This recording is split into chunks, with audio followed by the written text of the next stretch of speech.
A ordem é necessária em nossa atividade diária.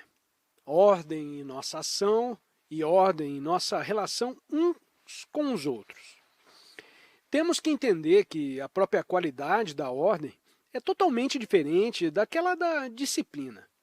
A ordem se alcança diretamente aprendendo a respeito de nós mesmos, não de acordo com algum filósofo ou algum psicólogo.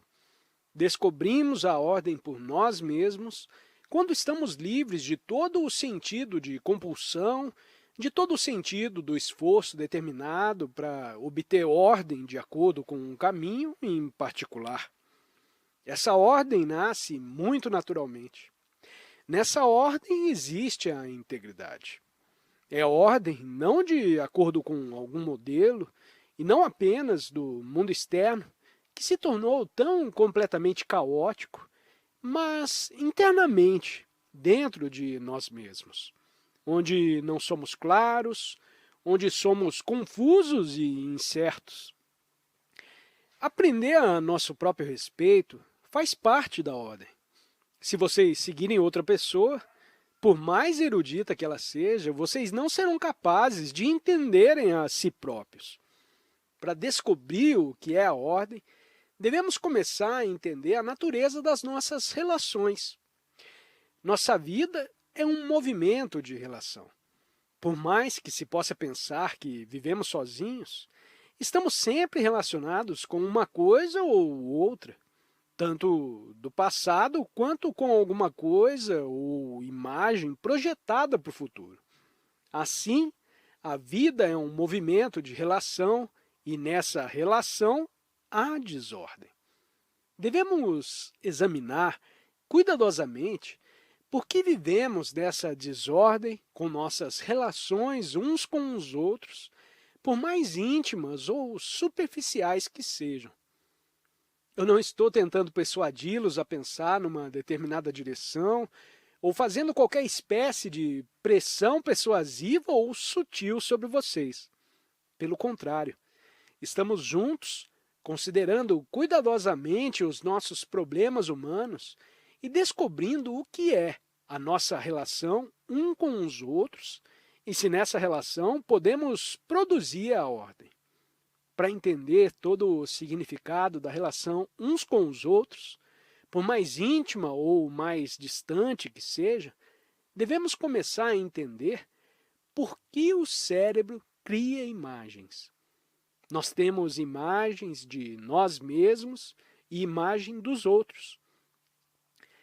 Por que cada um tem uma imagem peculiar e se identifica com uma imagem? A imagem é necessária. Ela nos dá um sentido de segurança. A imagem não produz a separação dos seres humanos. Temos que perceber cuidadosamente a nossa relação com a esposa, com o marido ou o amigo. Olhem bem atentamente. Não tente evitá-la, não tente ignorá-la. Devemos examinar juntos e descobrir por que os seres humanos, em todo o mundo, possuem esse extraordinário mecanismo que cria imagens, símbolos e modelos. Será porque nesses modelos, símbolos e imagens encontra-se grande segurança? Se vocês observarem, irão perceber que fazem uma imagem de si mesmos, seja uma imagem de vaidade, o que é arrogância, seja uma imagem contrária. Ou vocês acumularam uma grande experiência, adquiriram um vasto conhecimento, o que por si mesmo cria a imagem do especialista. Por que temos imagens de nós mesmos? Essas imagens separam as pessoas. Se vocês têm uma imagem de vocês mesmos, como suíços, ingleses ou franceses, e assim por diante, essa imagem não apenas distorce a sua observação da humanidade, como também os separa dos demais. E sempre há separação, divisão e há o conflito. Como há conflito em todo o mundo, o árabe contra o israelita, o muçulmano contra o hindu, uma igreja cristã contra a outra. Tanto a divisão nacional quanto a econômica, todas resultam de imagens, conceitos e ideias, e o cérebro se apega a essas imagens. Por quê? É por causa da nossa educação, por causa da nossa cultura, onde o indivíduo é mais importante e onde a sociedade coletiva é uma coisa totalmente diferente do indivíduo. Isso faz parte da nossa cultura, faz parte do nosso treinamento religioso e da nossa educação diária. Quando alguém tem uma imagem de si mesmo, como inglês ou americano, essa imagem lhe dá uma certa segurança. Isso é muito óbvio. Tendo criado a imagem de si mesmo, essa imagem se torna semi-permanente. Por trás dessa imagem, ou com essa imagem, tenta-se obter segurança, proteção, uma forma de resistência. Quando estamos com relação com o outro, embora delicadamente, embora sutilmente psíquica ou fisicamente, há uma resposta baseada numa imagem. Se alguém é casado ou tem uma relação íntima com outra pessoa, forma-se uma imagem na sua vida diária. Quer essa relação exista há uma semana ou há 10 anos. A imagem da outra pessoa é formada lentamente, passo a passo. Cada reação é lembrada, acrescentada à imagem e armazenada no cérebro, de modo que a relação pode ser física, sexual ou psíquica, se faz, na verdade, entre duas imagens, a imagem própria e a do outro. Eu não estou dizendo nada de extravagante, de exótico ou de fantástico. Estou apenas observando que essas imagens existem. As imagens existem e nunca se pode conhecer completamente o outro. Se alguém é casado ou tem uma namorada, nunca pode conhecê-la completamente. Pensa que a conhece porque tem vivido com essa pessoa, acumulado lembranças de vários incidentes, de várias irritações e de todas as ocorrências que acontecem na vida diária. Assim como ela também teve as suas reações, e as imagens dessas reações estão fixadas no cérebro. Essas imagens representam uma parte extraordinariamente importante na nossa vida. Aparentemente, muitos poucos de nós estão livres de qualquer forma de imagem. Estar livre das imagens é a verdadeira liberdade. Nessa liberdade não há nenhuma divisão produzida pelas imagens.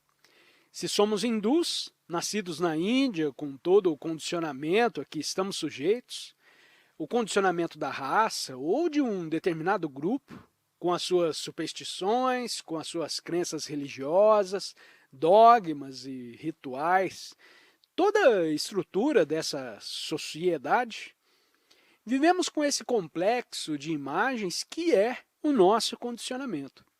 E por mais que possamos falar de fraternidade, unidade, totalidade, essas são apenas palavras vazias, sem nenhum significado diário verdadeiro. Mas se nos libertarmos de toda essa imposição, de todo o condicionamento, de todo esse contrassenso supersticioso, então estamos destruindo a imagem. E também na nossa relação, se somos casados ou vivemos com outra pessoa, será possível não criar uma imagem? Não registrar um incidente que pode ser prazeroso ou doloroso nessa relação particular? Não registrar nenhum insulto, nem a lisonja, nem o encorajamento, nem o desencorajamento. É possível não registrar? Porque se o cérebro estiver constantemente registrando tudo o que está acontecendo psicologicamente, então ele nunca está livre para permanecer quieto. Nunca pode estar tranquilo, em paz. Se o mecanismo do cérebro estiver operando durante o tempo todo, ele se esgota. Isso é óbvio. É o que acontece em nossas relações uns com os outros, seja lá qual for a relação. E se houver constante registro de tudo, então o cérebro lentamente começa a fenecer. E isso, essencialmente, é a velhice.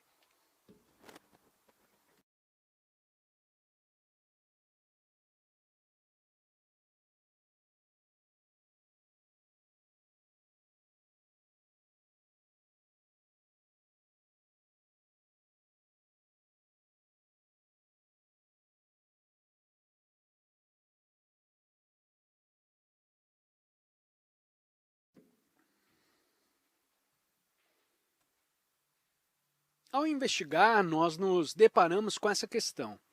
Será possível em nossas relações, com todas as suas reações e sutilezas, com todas as suas respostas essenciais, haverá uma possibilidade de não se lembrar? A lembrança e o registro se processam o tempo todo. Estamos perguntando se é possível não registrar psicologicamente. Não apenas registrar aquilo que for absolutamente necessário. Em certos sentidos, é necessário registrar. Por exemplo, devemos registrar tudo o que for necessário para aprender matemática. Se vou ser engenheiro, devo registrar toda a matemática relacionada com as estruturas e assim por diante. Se vou ser físico, devo registrar o que já foi confirmado nesse terreno. Para aprender a dirigir um carro, devo registrar. Mas será mesmo necessário, em nossas relações, registrar psicologicamente, interiormente, a lembrança de incidentes passados? Será isso amor? Quando eu digo para minha esposa, eu amo você, eu a amo, meu amor, isso pertence à lembrança de todas as coisas que passamos juntos. Os incidentes, as agonias, as lutas, que são registradas e armazenadas no nosso cérebro. Será essa lembrança amor verdadeiro? Assim, é possível ser livre e não registrar de modo algum psicologicamente? É possível somente quando há atenção total. Quando há atenção total, não há registro. Não sei por que queremos explicações ou porque os nossos cérebros não são suficientemente rápidos para capturar, para ter uma introvisão de toda coisa imediatamente. Porque não podemos perceber isso, toda a verdade disso, e deixar essa verdade operar. E, portanto, simplesmente apagar a lousa e ter um cérebro que não registre de modo algum psicologicamente. Mas a maioria dos seres humanos são, de preferência, indolentes. Eles preferem gostar de viver nos seus antigos modelos, com seus hábitos particulares de pensamento. Eles rejeitam qualquer coisa nova porque pensam que é muito melhor viver com o conhecido do que com o desconhecido. No conhecido existe proteção. Pelo menos eles pensam que existe proteção, segurança, e assim continuam repetindo, trabalhando e lutando dentro do campo do conhecido. Podemos observar, sem todo o processo e o mecanismo da memória em operação, o que é o amor? Essa é uma questão muito complexa. Todos nós sentimos que amamos uma ou outra coisa, o amor abstrato, o amor a uma nação, o amor a uma pessoa, o amor a Deus, o amor à jardinagem, o amor ao comer demais. Abusamos tanto da palavra amor que temos que descobrir o que é, basicamente, o amor.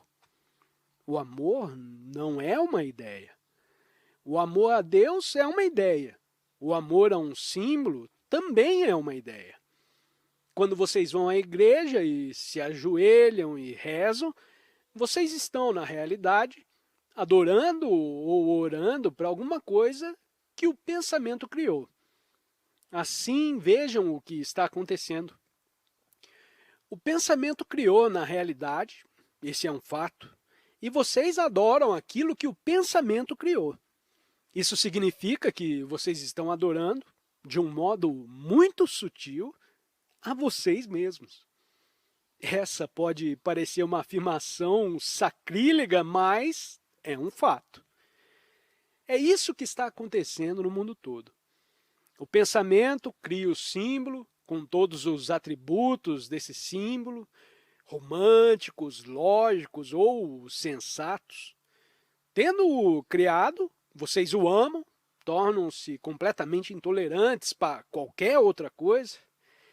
Todos os gurus, todos os sacerdotes, todas as estruturas religiosas estão baseadas nisso.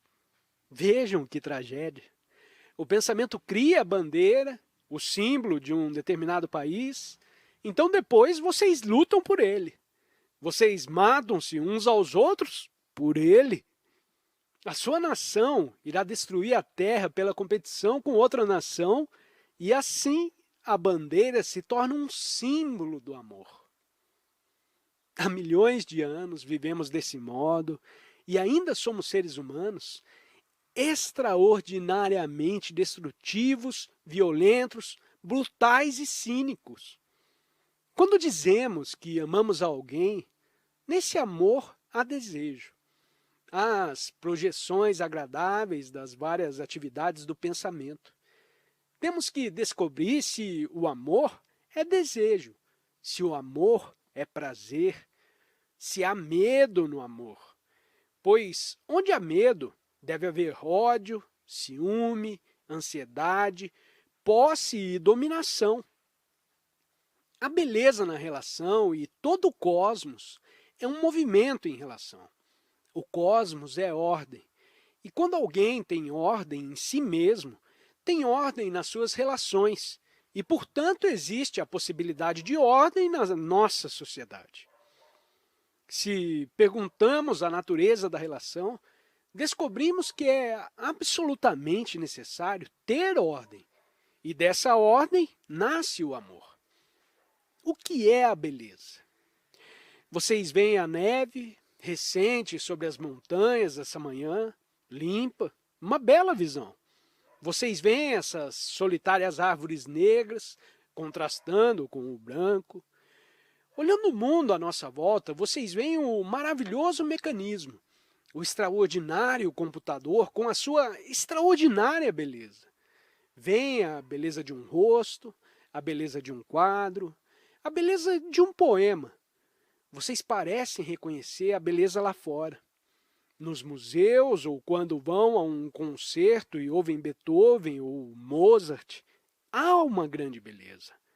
Mas sempre lá fora, nas colinas, nos vales, com suas águas correntes, e no voo dos pássaros e no canto de um mel, de manhã cedinho, há beleza. Mas a beleza está apenas lá fora? Ou a beleza é algo que existe somente quando o eu não está presente? Quando vocês olham para essas montanhas numa manhã ensolarada, reluzindo contra o céu azul, a sua própria majestade afugenta todas as lembranças acumuladas por um momento.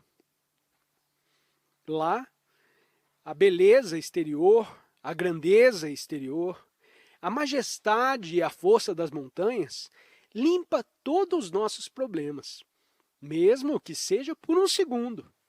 Vocês se esqueceram de si mesmos. Quando há ausência total de vocês mesmos, há beleza. Mas nós não estamos livres de nós mesmos.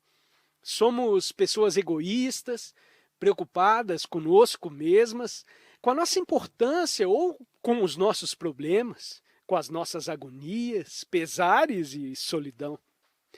Por causa da nossa desesperada solidão, queremos nos identificar com uma coisa ou com outra e nos apegamos a uma ideia, a uma crença, a uma pessoa, principalmente a uma pessoa. Da dependência nascem todos os nossos problemas. Onde há dependência psicológica, começa o medo. Quando vocês estão ligados a alguma coisa, começa a corrupção. O desejo é o impulso mais urgente e vital de nossa vida. Estamos falando sobre o desejo em si, não o desejo por uma coisa em particular. Todas as religiões disseram que, se vocês querem servir a Deus, devem dominar o desejo, destruí-lo e controlá-lo. Todas as religiões disseram, substituam o desejo por uma imagem que o pensamento criou. A imagem que os cristãos têm, que os hindus têm, e assim por diante. Substituir uma imagem pelo real. O real é desejo, a sua ardência.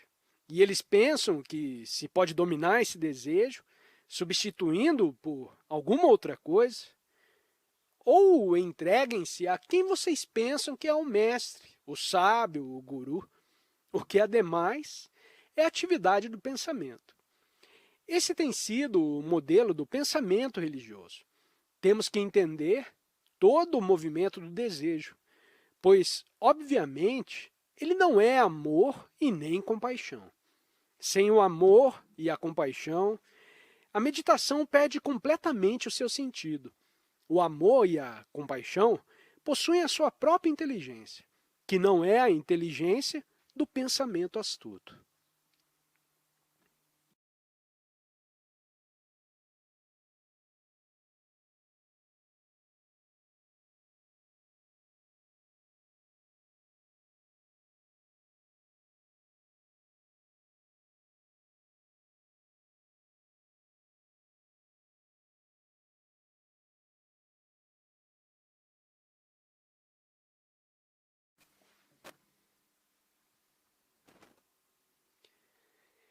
Assim é importante entender a natureza do desejo, porque ele representou uma parte tão extraordinária e importante em nossa vida.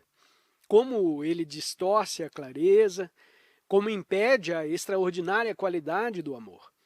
É importante que o entendamos e não o suprimamos. Não tentemos controlá-lo ou dirigi-lo para uma determinada direção, a qual vocês pensam que pode lhes dar a paz. Por favor, tenham em mente que não estou tentando impressioná-los, guiá-los ou ajudá-los, mas juntos estamos palmilhando um caminho muito sutil e complexo. Temos que ouvir uns aos outros para descobrir a verdade a respeito do desejo. Quando se entende o significado, o sentido, a plenitude, a verdade do desejo, então o desejo tem um valor ou impulso completamente diferente em nossa vida. Quando observamos o desejo, nós o observamos como um estranho olhando para o desejo. Ou observamos o desejo como ele nasce. Não o desejo como uma coisa separada de nós mesmos, pois nós somos o desejo. Vocês percebem a diferença? Ou observamos o desejo que temos ao ver alguma coisa que nos agrada na vitrine da loja e temos o desejo de comprá-la, de modo que o objeto é diferente do eu, ou, de outro modo, o desejo é eu.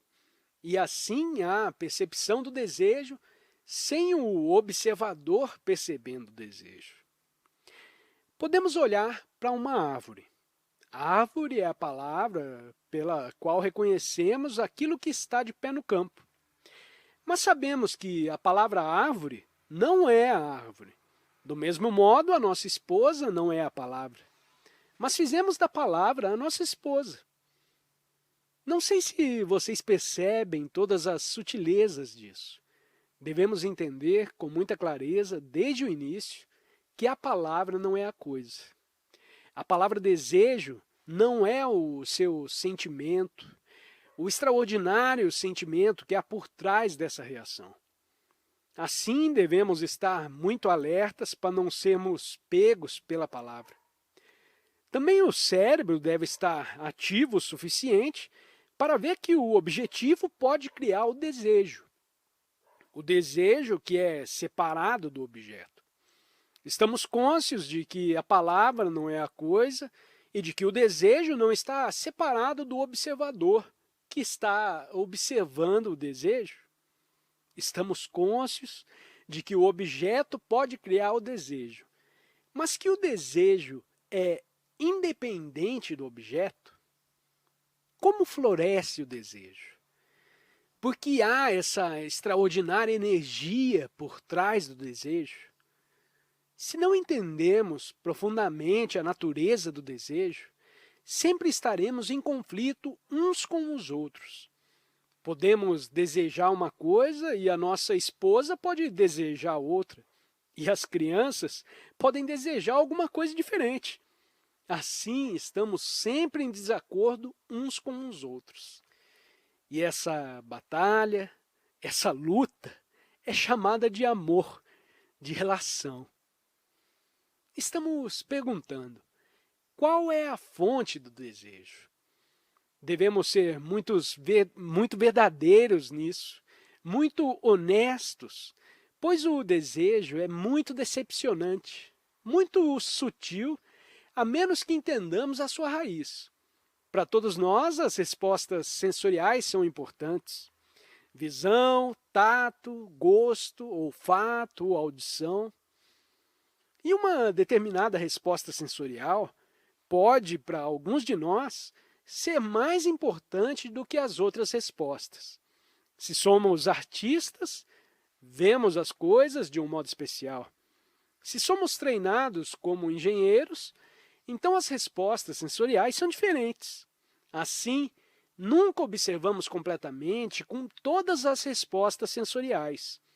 Cada um de nós responde de certo modo especial, dividido. É possível responder completamente com todos os nossos sentidos? Vejam a importância disso.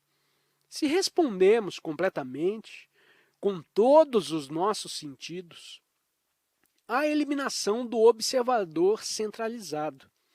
Mas quando respondemos a uma determinada coisa de um modo especial, então começa a divisão. Descubram, quando deixarem essa tenda, quando olharem para as águas correntes do rio, a luz reluzindo sobre a vivacidade das águas, descubram se vocês podem olhá-la com todos os seus sentidos. Não me perguntem como, pois isso se torna mecânico. Mas eduquem-se no entendimento da total resposta sensorial. Quando vocês veem alguma coisa, o ver produz uma resposta. Vocês veem uma camisa verde ou um vestido verde, o ver acorda a resposta. Então, dá-se o contato. Depois do contato, o pensamento cria a imagem de vocês naquela camisa ou vestido. Depois, nasce o desejo. Ou vocês veem um carro na estrada, ele tem linhas bonitas, é bastante polido, e há muito poder por trás dele. Então, vocês o rodeiam, examinam o motor, e depois o pensamento cria a imagem de vocês entrando no carro e dando partida no motor, acelerando, dirigindo. Assim começa o desejo. E a fonte do desejo é o pensamento que cria a imagem. Até esse ponto, não há nenhum desejo. Existem as respostas sensoriais, que são normais, mas depois o pensamento cria a imagem e, nesse momento, começa o desejo. Agora, será possível o pensamento não brotar para criar a imagem? Isso é aprender a respeito do desejo, que em si mesmo é disciplina. Aprender a respeito do desejo é disciplina e não o seu controle. Se vocês realmente aprenderem a respeito de alguma coisa, ela termina. Mas se vocês dizem que devem controlar o desejo, então já estão num campo completamente diferente. Quando vocês perceberem a integridade desse movimento, descobrirão que o pensamento, com a sua imagem, não irá interferir. Vocês apenas verão, terão a sensação. E o que há de errado nisso? Somos todos tão doidos a respeito do desejo que queremos nos realizar através dele. Mas não vemos o dano que ele cria no mundo. O desejo de segurança individual, da aquisição individual, do sucesso, de poder, de prestígio. Não sentimos que somos totalmente responsáveis por tudo o que fazemos. Se entendemos o desejo, a sua natureza, então qual é o seu lugar? Ele tem lugar onde há o amor? Será o amor, então, uma coisa tão extraordinariamente externa à existência humana que, na realidade, não tem nenhum valor? Ou será porque nós não estamos percebendo a beleza e a profundidade, a grandeza e o sagrado da sua realidade? Será porque não temos energia, tempo de estudar, de nos educar, de entender o que é? Sem o amor e a compaixão, com a sua inteligência, a meditação tem muito pouco significado. Sem esse perfume, aquilo que é eterno, jamais poderá ser encontrado. Por isso é importante pôr a casa da nossa vida, do nosso ser, das nossas lutas, em completa ordem.